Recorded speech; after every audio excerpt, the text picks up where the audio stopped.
Assalamualaikum warahmatullahi wabarakatuh. Selamat pagi, salam sejahtera untuk kita semua. Hari ini dalam mata kuliah TPHP, kita akan membahas lanjutan dari materi sebelumnya mengenai diagnosa penyakit tanaman. Tapi kali ini kita akan membahas mengenai prinsip dasar diagnosa penyakit tanaman. Itu ya, kalau minggu lalu atau materi sebelumnya kita membahas mengenai bagaimana cara kita mengambil sampel, tapi saat ini kita akan melanjutkan materi mengenai apa sih prinsip dasarnya diagnosa itu, seberapa penting dan bagaimana proses kita mengambil explant atau mengambil salah satu inokulan untuk kita lihat penyakitnya itu, kemudian kita identifikasi.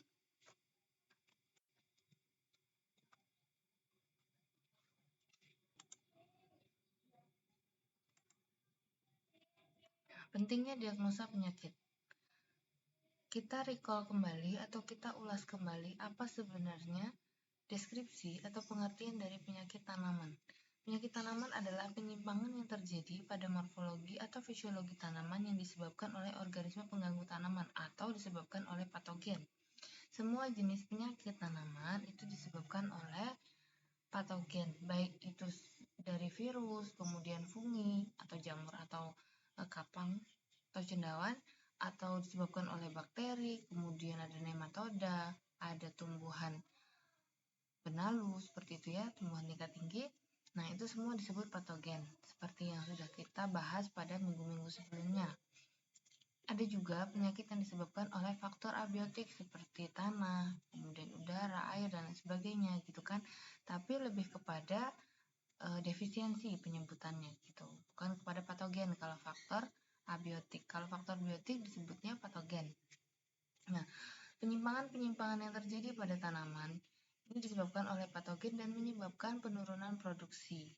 Gitu. Jadi kalau misalnya kita melihat adanya gejala pada suatu tanaman, gejala penyakit, itu bisa kita lihat dari bentuk fisiknya. Tapi kalau tanda-tanda suatu penyakit, kita akan melihat patogennya ada dalam tubuh tumbuhan tersebut. Misalnya bakteri ditandai dengan adanya lendir. Kalau jamur ditandai dengan adanya hifa atau spora.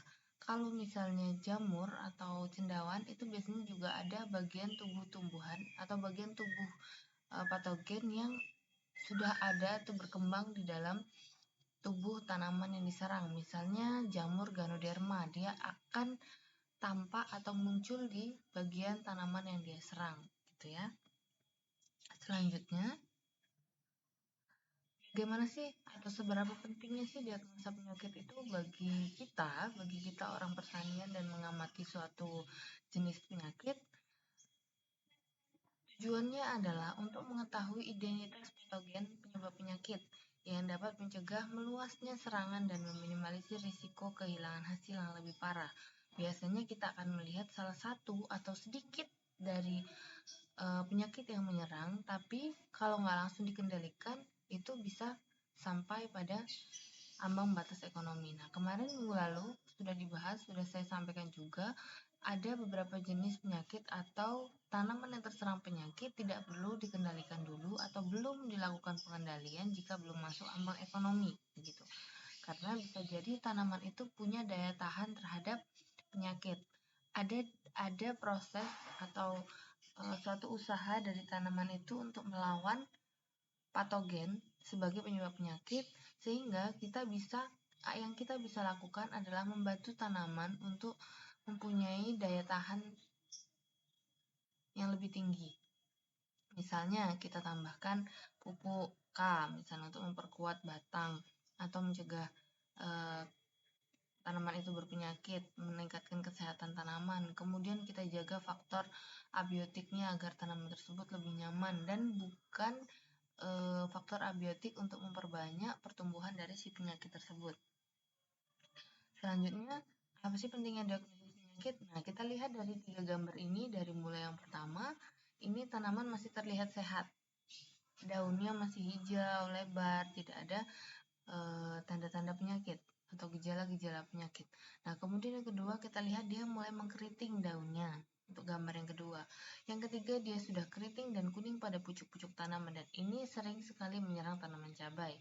Tapi beberapa petani membiarkan saja karena itu masih termasuk wajar dan belum masuk ambang ekonomi, belum perlu dikendalikan seperti itu. Tapi ketika dia sudah menyebar, ketika dia sudah masuk dalam skala 30% atau sampai 50%, maka itu sudah harus dikendalikan, begitu ya. Skalanya seperti yang minggu lalu dijelaskan, ada skala Bayer, kemudian 2 skala lagi gitu. Nah, diagnosa penyakit sebaiknya dilakukan saat infeksi masih tahap awal atau gejala belum menyebar. Namun, terkadang kita susah untuk melihat atau mengetahui penyakit di awal karena pada beberapa jenis penyakit yang disebabkan oleh nematoda itu tidak terlihat langsung di bagian fisik tanaman. Karena nematoda cenderung tinggal di akar sehingga penyakitnya itu biasanya ditimbulkan dari akar. Mungkin dia akan malnutrisi atau dia defisiensi nutrisi karena akarnya terganggu, begitu. Kalau misalnya itu di bagian tajuk tanaman atau bagian atas tanaman, akan mudah terlihat jika memang kita punya tanaman dalam jumlah yang sedikit. Tapi kalau misalnya kita punya tanaman dalam jumlah banyak, kadang kita tidak bisa melihat gejala-gejala awal adanya tanda-tanda penyakit, begitu. Nah, kenyataannya tidak mudah mengenali gejala penyakit di awal serangan karena itu tadi, karena kita tidak mungkin mengamati setiap tanaman atau satu-satu diamati setiap hari, itu tidak mungkin. Makanya kadang penyakit itu sudah menyebar baru kita bisa kendalikan atau kita tahu tuh penyakitnya sudah menyebar. Nah, disinilah pentingnya suatu diagnosa penyakit. Ketika kita melihat sudah ada gejala-gejala yang timbul dari tanaman yang berpenyakit, maka kita akan melakukan beberapa metode atau beberapa langkah yang akan membuat kita tahu penyakit ini disebabkan oleh apa gitu. Patogen apa yang menyebabkan sakit pada tanaman? Apakah itu virus, jamur, bakteri, dan lain sebagainya. Nah, kita lihat di sini ada tanaman yang keriting. Ini contohnya tanaman cabai, dan di sebelah kanan ini adalah hasil inokulasi. Ini terlihat koloni bakteri ya, koloni bakteri yang menyebar.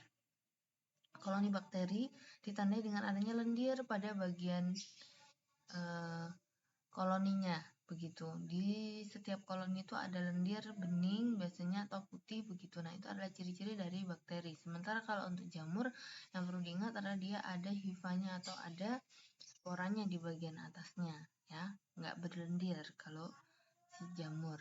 Nah, ahli patologi tanaman itu ahli penyakit tanaman menggunakan prosedur umum untuk mendiagnosa suatu penyakit tanaman, di mana dia mampu mengkombinasikan pengamatan di lapangan dan laboratorium. Kita lihat di lapangan, kita temukan penyakitnya, setelah itu kita bawa ke laboratorium dan kita inokulasi. Nanti ada tahapnya, kita jelaskan juga di bagian belakang. Nah, prinsip dasar diagnosis penyakit ini secara detailnya gitu. Ada beberapa langkah mulai dari yang pertama, yang kedua, kemudian yang ketiga hingga ketujuh langkah. Tapi secara simpelnya, secara ringkasnya kita mengambil dulu tanaman yang terlihat ada gejalanya, plant showing symptom. Nah, kemudian kita ambil bagiannya untuk dijadikan sampel. Kemarin kita sudah belajar mengenai pengambilan sampel ya. Nah, kita ambil sampelnya, kemudian kita harus menemukan mikroba pada bagian tanaman yang sakit, gitu. Entah itu jamur atau bakteri, ataupun virus. Kalau misalnya virus, sekali lagi virus itu akan dibawa oleh vektor. Kalau kita temukan vektornya, kita temukan tuh vektornya, kita lihat, cari literatur, kemudian temukan referensi mengenai hama yang membawa virus. Begitu. Kalau misalnya hamanya orang, dia akan membawa virus apa, begitu ya. Kalau di padi. Nah, kalau ini tobacco mosaic virus misalnya, itu dibawa oleh apa? Gitu, serangga apa? Itu nanti kita temukan dulu mikrobanya atau serangganya, setelah itu nanti kita temukan juga virusnya berdasarkan dari referensi. Gitu. Nah, setelah kita ambil atau setelah kita temukan mikrobanya di bagian yang tanaman yang sakit, nah kita harus mengisolasi dulu mikrobanya. Bagaimana cara mengisolasinya? Jadi kita ambil bagian tanaman, contohnya di sini daun, kemudian kita potong gitu, potong sesuai ukuran yang kita butuhkan pada bagian-bagian tanaman yang sakit saja, kemudian kita tumbuhkan pada suatu medium. Nah, setelah itu mikroba hasil isolasi itu diinokulasikan. Jadi setelah diisolasi kita tanam pada suatu media, kita temukan koloni-koloni dari bakteri ataupun jamur. Setelah itu kita perbanyak atau kita isolasi atau diinokulasikan, ditanam kembali pada tanaman yang sehat.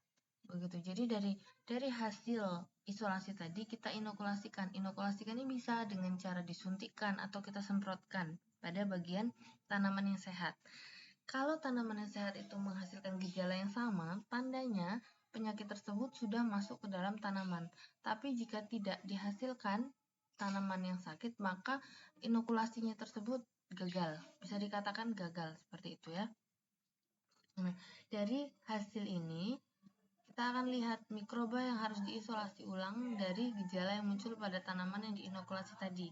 Setelah kita inokulasi, kita dapatkan tanaman yang sakit sama dengan tanaman yang pertama. Gejalanya sama, tanda-tandanya sama, begitu ya. Nah, setelah itu kita ambil lagi dari sini, sama seperti tahapan yang ini. Kita ambil lagi daunnya, kemudian kita inokulasi lagi pada medium yang sama. Nah, untuk melihat apakah karakterisasi dari bakteri ataupun jamur yang kita inokulasi kedua sama dengan bakteri dan jamur yang kita dapatkan pada inokulasi yang pertama. Begitu. Karakteristik dari mikrobanya, misalnya elevasi. Kalau dari bakteri ya ada elevasi, kemudian ada struktur dalam, ada bagian tepi, kemudian ada bentuknya, ada cat gramnya gitu ya. Kalau dari bakteri apakah sama? Kalau sama, bisa dikatakan bahwa inokulasi kalian berhasil begitu. Kita menemukan suatu penyakit atau suatu patogen penyebab penyakit pada satu tanaman itu. Setelah itu, dari hasil karakteristik kita, tentunya kita menggunakan mikroskop ya untuk mengamati karakteristik dari mikroba ini. Nah, kalau sudah kita temukan karakternya seperti apa, kita cari literatur atau referensi, kita samakan. Oh, ternyata dia termasuk dalam bakteri, misalnya Streptococcus, kayak gitu, atau bakteri Bacillus thuringiensis, misalnya begitu. Nah, itu kita samakan. Meskipun secara ilmu kita nggak mungkin bisa mendapatkan karakter secara detail, begitu. Hanya kita sama-samakan saja. Oh, kalau misalnya cat gramnya positif, kemudian bentuk elevasinya seperti ini, kemudian bentuk bakterinya itu basil, kemudian dia bisa tumbuh bisa hidup atau menginfeksi pada jenis-jenis tanaman ini. Nah, bisa kita tarik kesimpulan bahwa itu adalah salah satu jenis mikroba, begitu ya. Selanjutnya, nah, Robert Koch merancang 4 kriteria dasar untuk mengidentifikasi mikroba penyebab penyakit yang kemudian dikenal sebagai postulat Koch. Nah, prinsip diagnosa ini tidak hanya terjadi pada tanaman atau tidak hanya dilakukan pada tanaman. Kita bisa menggunakan prinsip dasar 4 ini pada diagnosa penyakit manusia maupun hewan. Tapi kita tidak mungkin menyuntikkan suatu mikroba pada manusia lain. Misalnya kita sedang mengamati penyakit pada manusia, tapi kita akan menggunakan hewan lain sebagai uji coba, misalnya pada tikus ataupun pada hewan lain, begitu yang DNA-nya mirip DNA manusia, begitu. Selanjutnya, mengenali gejala serangan penyakit. Nah, dari sekian banyak gambar yang ada, kita bisa lihat mana penyakit-penyakit atau gejala-gejala yang ditimbulkan oleh si patogen. Sementara pengertian dari gejala di mana itu adalah sebagai indikator adanya infeksi penyakit pada tanaman. Karakteristik gejala itu dapat memberikan gambaran patogen penyebabnya. Nah, kalau dari gejala itu akan muncul tanda. Nanti diulang-ulang terus, Bu, gitu. Iya, kalau misalnya kita belum bisa membedakan mana gejala, mana tanda, maka akan susah. Karena itu prinsip dasar dari diagnosa penyakit tanaman. Kalau bintik-bintik aja tidak ada patogennya yang kita temukan dalam satu tubuh tanaman, maka itu disebut gejala.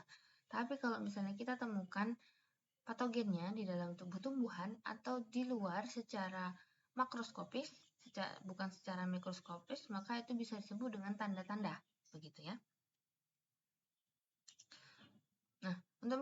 gejala serangan penyakit, kita telaah lebih dalam lagi, apakah ketiga gejala ini berasal dari penyakit yang sama atau dari jenis penyakit yang sama.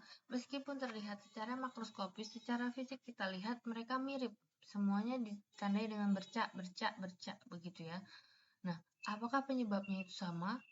Nah, bisa jadi gejala yang sama ini diakibatkan oleh jenis penyakit ataupun patogen yang berbeda. Diagnosa penyakit tidak cukup hanya dengan mengenali gejalanya saja, jadi harus kita amati lebih dalam. Begitu, kita ambil lagi salah satu organnya, kemudian kita isolasi, kita bersihkan begitu, kemudian kita inokulasikan pada medium. Setelah itu nanti kita perbanyak atau langsung kita inokulasikan lagi ke jaringan tanaman, gitu kita suntikan, atau ada yang menyebutnya kita kulturkan begitu ke jaringan tanaman. Setelah itu dari tanaman tersebut jika memberikan gejala ataupun tanda-tanda yang sama seperti tanaman awal, berarti inokulasi kita berhasil, begitu ya, seperti dikatakan oleh Robert Koch yang membagi 4 tahap diagnosa penyakit tadi. Bisa jadi dari ketiga penyakit ini penyebabnya adalah berbeda. Ada yang satu disebabkan oleh nematoda, ada satu yang disebabkan oleh defisiensi nutrisi atau unsur hara, ada juga yang disebabkan oleh bakteri ataupun jamur ataupun virus begitu. Nah, untuk melihat apakah ini disebabkan oleh patogen jenis apa, kita akan melakukan kegiatan ataupun menggunakan metode-metode lain. Selain menggunakan metode lapangan, kita menggunakan metode laboratorium sebagai ahli patogenesis. Yang pertama ada isolasi dan kultur patogen di media pertumbuhan. Caranya apa?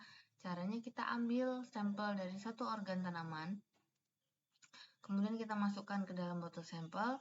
Setelah itu dari botol itu kita gojok dan kita inokulasikan atau kita isolasi dulu pada media pertumbuhan. Ini ada petri dish, kemudian menggunakan werlop. Nah, ini metodenya strict. Metode gores ya. Nah, isolasi patogen dilakukan dengan mengambil patogen dari bagian tanaman yang terserang lalu ditumbuhkan pada media pertumbuhan. Nah, ini sampel botol ini untuk mengisolasi dari pengaruh-pengaruh lainnya. Seperti itu. Setelah itu akan diinokulasikan pada medium. Nanti saudara juga akan melakukan proses ini pada praktikum penyakit tanaman. Isolasi dan kultur patogen setelah di media pertumbuhan, dia akan terlihat dari kultur pertama. Akan banyak sekali bakteri ataupun jamur yang tumbuh, begitu. Ada yang warnanya sama, ada yang warnanya berbeda-beda. Nah, dari sini nanti kita jernihkan atau murnikan seperti itu. Ada pemurnian lagi. Biasanya kalau kita mau melihat sebanyak apa penyakit yang menyerang atau sebanyak apa patogen yang menyerang itu, kita lihat dari seberapa banyak koloni bakteri atau koloni jamur yang sama. Misalnya ini warnanya hitam-hitam dan hijau. Nah, kita ambil salah satu koloni yang berwarna hijau, kita inokulasikan pada media. Kita ambil juga yang warna hitam, inokulasikan kepada media. Pada media pertumbuhan. Kita lihat mana yang memberikan atau kita lihat nanti di akhir mana yang mirip dengan jenis penyakit gitu. Dari mana kita lihatnya? Dari referensi lagi begitu. Setelah kita ambil salah satu koloni kita strik pada media pertumbuhan. Setelah itu kita amati. Nah, kita dapatkan kultur murni. Pokoknya sampai benar-benar murni gitu. Nggak ada kontaminan-kontaminan di sini. Misalnya kita ambil 2 koloni bakteri atau jamur yang warnanya hijau dan warnanya hitam, kita harus juga dapatkan 2 petri dish yang murni, benar-benar berwarna hitam dan benar-benar berwarna hijau begitu. Untuk melihat ini benar-benar kultur murni, nggak ada lagi kontaminan-kontaminan yang ada dalam satu petri dish tersebut. Dari kultur murni nanti kita akan tahu, kita akan perbanyak, kita akan inokulasikan ke tanaman begitu. Nah, tahapan subkultur akan membantu pemisahan berbagai mikroba yang tumbuh di tahap kultur pertama. Karakteristik dan identifikasi patogen hanya dapat dilakukan setelah diperoleh kultur murni. Nah, ini maksudnya kultur murni. Jadi karakter dan identifikasi itu hanya bisa dilakukan ketika kita mendapatkan kultur murni. Dan ini tentunya prosesnya akan sangat panjang. Tidak bisa sekali kita inokulasi terus kita dapatkan kultur murni. Atau ada yang sudah bisa berhasil seperti itu, tapi tentunya itu adalah orang yang sangat ahli. Beberapa referensi atau saya sendiri pernah melakukan kultur pertama menuju kultur murni itu perlu waktu sampai 3 bulan untuk mendapatkan kultur murni bakteri maupun jamur yang ada dalam suatu inokulan. Gitu. Penambahan senyawa kimia tertentu seperti antibiotik ataupun nutrisi itu umumnya digunakan untuk mempermudah proses atau perolehan kultur murni. Misalnya kita ingin mendapatkan salah satu kultur yang kita butuhkan, misalnya yang berwarna hitam. Nah, kita berikan cairan antiseptik ataupun antibiotik agar yang lain ataupun mikroba lain itu bisa mati dan hanya spesifik mikroba tersebut yang bisa hidup. Tapi dengan adanya cairan antiseptik biasanya ada beberapa mikroba yang kita butuhkan hidup tapi dia akan ikut mati kayak gitu. Jadi lebih baik penggunaan antiseptik itu diminimalisir saja.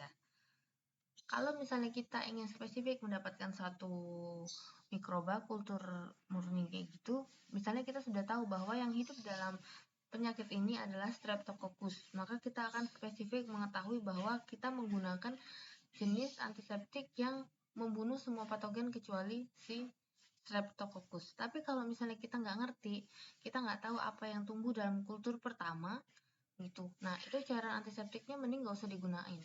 Mending kita tumbuhin semua dari sini. Misalnya di kultur pertama kita menemukan 3 jamur, 3 jenis bakteri yang berbeda. Bakterinya berwarna pink, berwarna coklat, berwarna krem bening seperti itu. Kita ambil semua semua jenis-jenis bakteri tersebut kita kulturkan lagi pada media. Kita dapatkan kultur murni setelah beberapa kali kita melakukan isolasi begitu. Nah, dari situ nanti kita bisa analisis mana yang sekiranya itu paling parah menimbulkan penyakit pada tanaman. Dari sini, kita lanjut ke identifikasi dan karakterisasi patogen. Bisa menggunakan mikroskop kita untuk melihat bentuk elevasi struktur dalam, kemudian cat gram dari bakteri itu, gitu ya. Kita menggunakan mikroskop karena untuk pengamatan elevasi, struktur dalam, dan lain sebagainya dari bakteri itu nggak bisa digunakan secara makroskopis, jadi harus mikroskopis. Ada lagi pengujian yang selanjutnya adalah serologis atau berbasis antibodi. Nah, ini biasanya dilakukan oleh orang-orang yang sudah sangat ahli. Kita akan melihat lebih dalam mengenai si bakteri ataupun jamur patogen tersebut. Nah, ada lagi cara yaitu menggunakan deteksi berbasis DNA. Nah, ini lebih dalam lagi, lebih jauh lagi kita melihat sampel dari patogen yang kita dapatkan itu kita samakan DNA-nya dengan DNA yang sudah kita dapatkan dari referensi. Kira-kira kalau jenis bakteri ini dengan DNA seperti ini namanya apa? Begitu. Nah, berbagai pilihan pendekatan atau metode pengujian ini untuk mengidentifikasi dan mengkarakterisasi patogen dari kultur murni tadi yang sudah kita dapatkan dari proses inokulasi. Kombinasi lebih dari satu metode akan memberikan hasil deteksi yang lebih akurat tentu saja karena kita akan menggunakan atau membandingkan, mengkomparkan beberapa jenis metode. Kalau misalnya memang ketiga metode yang kita gunakan itu menghasilkan satu kesimpulan yang sama, maka sudah tentu bakteri yang menyerang penyakit itu adalah jenisnya ini. Itu bisa jadi ini suatu penelitian yang belum ada atau kita menemukan satu koloni bakteri atau koloni jamur yang terbaru begitu. Tapi, dua metode ini tidak banyak dilakukan atau hanya dilakukan oleh orang-orang yang ahli saja dan benar-benar membutuhkan hasil dari atau membutuhkan benar-benar meneliti hasil dari penyakit yang disebabkan oleh patogen. Tapi kalau ini lebih umum digunakan karena hanya menggunakan mikroskop dan referensi tentang elevasi bakteri dan lain sebagainya. Gitu. Nah, apakah dari ketiga metode ini bisa dilakukan oleh petani? Biasanya petani hanya mengamati secara fisikalis saja atau secara fisiologisnya saja, morfologisnya saja begitu ya. Jika tanaman itu sudah ada tanda-tanda penyakit, itu terlihat ada patogennya di situ, itu sudah dikendalikan. Tapi jenis patogennya itu mereka tidak tahu. Gitu yang bertugas untuk mengetahui jenis patogen apa yang menyerang suatu penyakit tanaman adalah ahli dari farmakologi, ahli penyakit dan suatu ataupun seorang yang memang meneliti di bagian penyakit.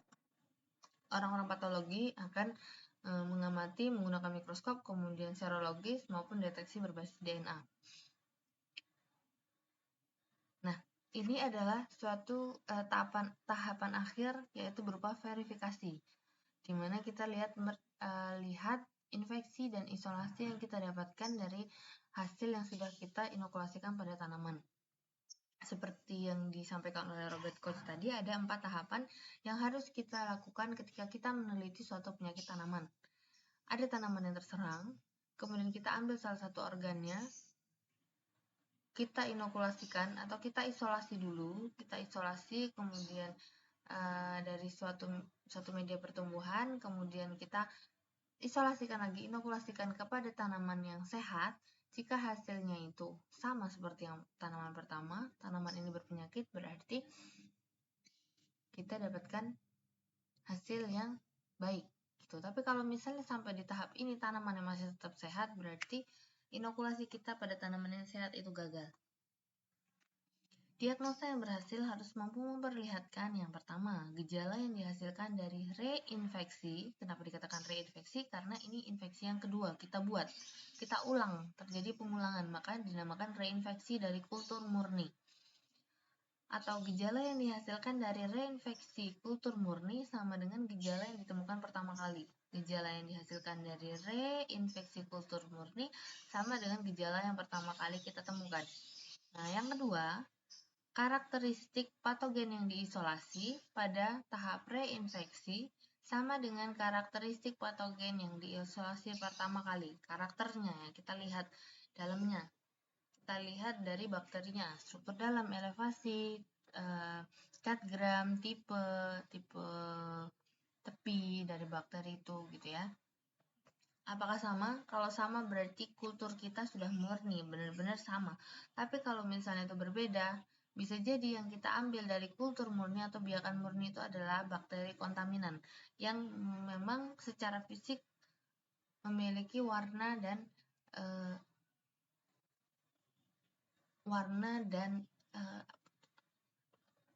memiliki warna dan koloni yang sama begitu. Nah, kombinasi lebih dari satu metode akan memberikan hasil deteksi yang lebih akurat tentunya, karena kita tadi punya 3 metode ya. Metode yang kita gunakan adalah metode mikroskop, kemudian metode serologis, dan berbasis DNA begitu. Semakin banyak metode yang kita gunakan, maka akan semakin akurat hasilnya. Seperti itu. Selanjutnya, kalau misalnya ada pertanyaan mengenai identifikasi ataupun diagnosis penyakit tanaman, prinsip-prinsip dasarnya silahkan dicantumkan pada chat di grup ataupun pada Sunan begitu ya. Semoga bermanfaat, selamat belajar. Nanti saudara akan melakukan prinsip ataupun 4 metode yang dilakukan coach itu tadi pada praktikum. Tapi pada praktikum kali ini kita hanya membuat media, kemudian kita mengambil jaringan ataupun organ tanaman yang sakit, kita isolasikan tanaman yang sakit itu, organ tanaman yang sakit itu, kemudian kita lihat, kita amati seminggu. Apakah penyebabnya adalah bakteri ataupun jamur. Setelah itu kita cari referensi mengenai penyebab dari penyakit. Misalnya pada tanaman anggrek nih, kita lihat ada daunnya yang bercak gitu. Apakah bercak yang disebabkan oleh jamur atau bakteri? Nah, itu akan kita amati. Diambil daunnya, kemudian kita tumbuhkan pada media. Setelah itu kita amati yang tumbuh itu apa gitu. Kalau misalnya jamur berwarna hitam, kita lihat referensinya. Apakah yang termasuk dalam jamur yang berhifah hitam, misalnya begitu. Nah, kita samakan. Kalau kita sudah amatin di mikroskop, bentuknya seperti ini, hifahnya begini, sporanya begini. Kita cari di literatur dari Google ya, atau Google Scholar gitu, dari jurnal-jurnal yang ada di sana. Kita lihat kira-kira karakteristik dari si jamur ini sama dengan jenis jamur apa, kayak gitu. Kita samakan, masih sebatas mikroskopis saja cara kita, karena kalau untuk serologi maupun DNA itu masih sangat dalam, terlalu dalam, dan memang alat kita juga belum secanggih itu. Jadi secara alamiah atau secara umum saja saudara sudah bisa mengetahui atau mengidentifikasi penyakit tanaman gitu. Jadi kita cuma sampai tahap mengamati dan cari referensi mengenai jenis patogennya, nggak sampai menginokulasi kembali, reinfeksi lagi, kemudian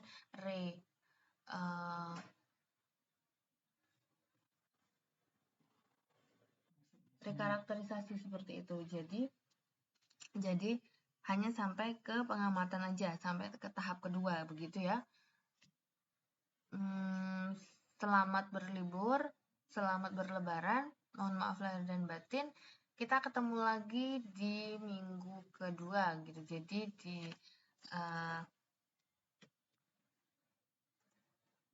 jadi tanggal 7 kita libur, setelah itu nanti kita ketemu lagi di tanggal 14 dengan 2 materi yang akan saya sampaikan begitu ya. Oke, assalamualaikum warahmatullahi wabarakatuh.